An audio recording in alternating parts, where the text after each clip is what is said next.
Hello viewers, LG engineer চ্যানেলে সবাইকে স্বাগতম। আজকে যে সার্কিট ডায়াগ্রামটা তোমাদের সাথে আমি শেয়ার করব, এটা 4 band pressure board circuit diagram. একটু অন্য টাইপের, একটু অন্য ধরনের ইকুয়ালাইজার টাইপের একটা সার্কিট ডায়াগ্রাম তোমাদের সাথে আমি শেয়ার করব।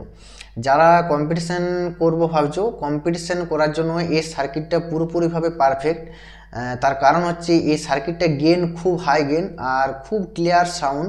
তো তোমরা করে দেখতে পারো। আর এখানে একটা বিষয় হচ্ছে, এই সার্কিটটা আমি মানে আইসির ফরম্যাট আমি বানাইনি, সার্কিটটা ড্র করিনি আমি। এটা অপেম্পের সিম্বল, যে অপেম্পের সিম্বল হয় সেই সিম্বল দিয়ে আমি ড্র করেছি। আর আমি চেষ্টা করব ভিডিওটা যাতে না বেশি লম্বা হয়। আর যতটুকু বলবো ভিডিওটা ধৈর্য ধরে দেখো। তার কারণ হচ্ছে প্রেসার বোর্ডে যদি কানেকশন যদি কোনোখানে ভুল হয়ে যায় তো পুরো সার্কিটটাই বিগড়ে যাবে। তো তোমরাও সেটা জানো।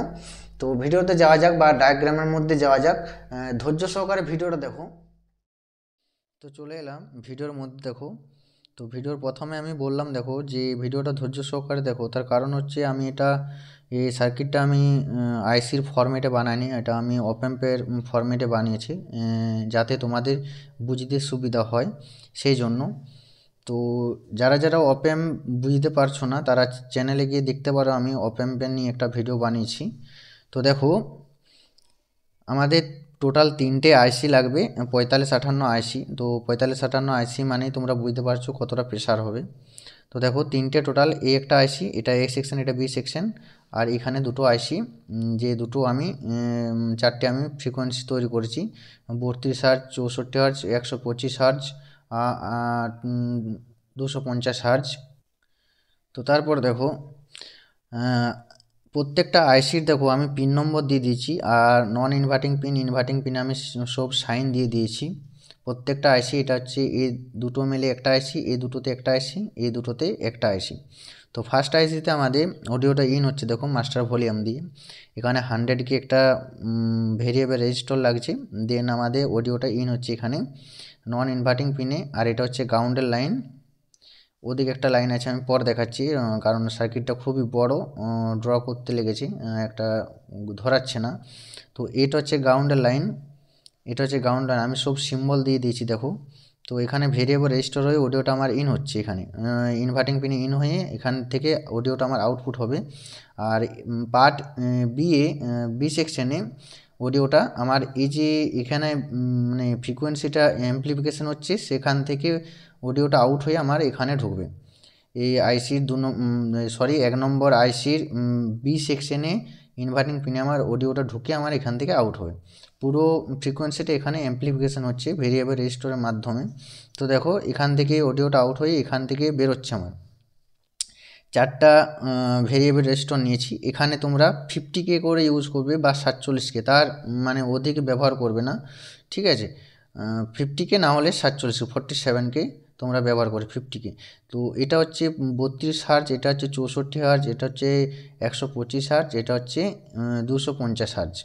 তো দেখো প্রত্যেকটা আইসির 1 নম্বর পিনে, সরি এটা 3 নম্বর পিনে এগুলো হবে, 3 নম্বর পিনে প্রত্যেকটা আইসি অডিওটা ইন হয়ে গেছে। 2 নম্বর পিনে দেখো এখান থেকে অডিওগুলো সব, অডিও সিগন্যালগুলো সব এখানে ইন হচ্ছে।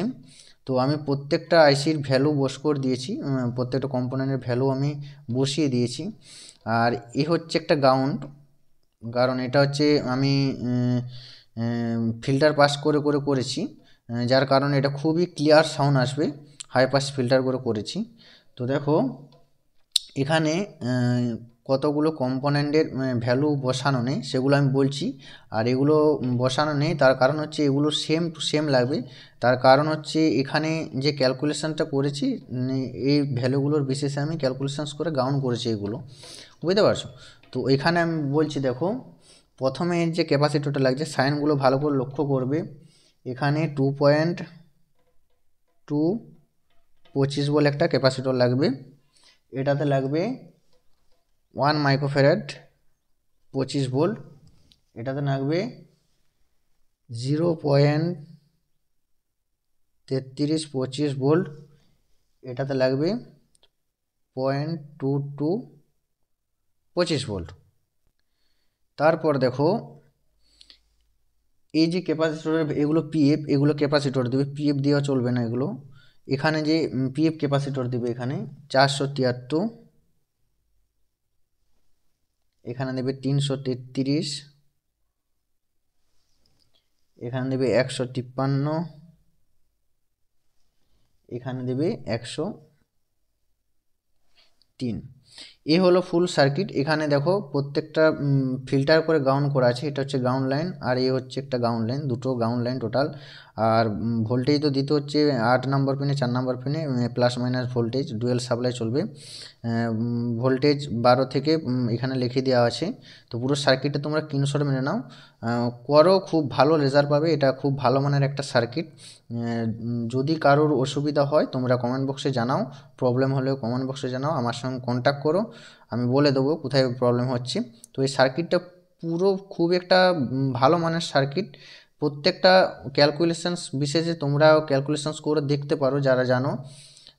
তো আজকের ভিডিও আমি এখানে শেষ করছি। পুরো সার্কিটটা দেখে নাও, সবাই চেষ্টা করো। আমি বলবো এই সার্কিটটা খুবই মানে কম্পিটিশান করার জন্য খুবই পারফেক্ট। এর গেন খুব হাই, খুব সাউন্ড কোয়ালিটি খুবই মানে ক্লিয়ারভাবে সাউন্ড কোয়ালিটি বেরোয়। তো এখানে যে অডিওটা আমার প্রত্যেকটা অ্যামপ্লিফিকেশন হয়ে অডিওটা ঢুকছে, এখানে দেখো এখানে 1 মেগা ওহম রেজিস্টরটা মাস্ট দেবে, গ্রাউন্ড করবে। 1 মেগা ওহম রেজিস্টরটা মাস্ট দেবে, গ্রাউন্ড করবে। তারপর অডিওটা আমার পাওয়ার অ্যাম্প্লিফায়ারে আউটপুট বেরোবে এখানে। ঠিক আছে, তো আজকের ভিডিও আমি এখানে শেষ করছি।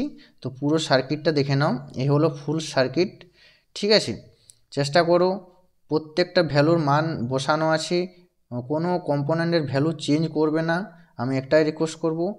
আর যদি কোনো বুঝতে অসুবিধা আমি তো বললাম কমেন্টে জানাও। তো আজকের ভিডিও আমি এখানে শেষ করছি, দেখা হচ্ছে নেক্সট ভিডিওতে। নেক্সট ভিডিওতে একটা ডেকবেস সার্কিট ডায়াগ্রাম আসছে, খুবই আপগ্রেড ভার্সন, আমি নিজে আপগ্রেড করেছি। তো চ্যানেলে থাকো, জুড়ে থাকো চ্যানেলের সাথে। দেখা হচ্ছে নেক্সট ভিডিওতে।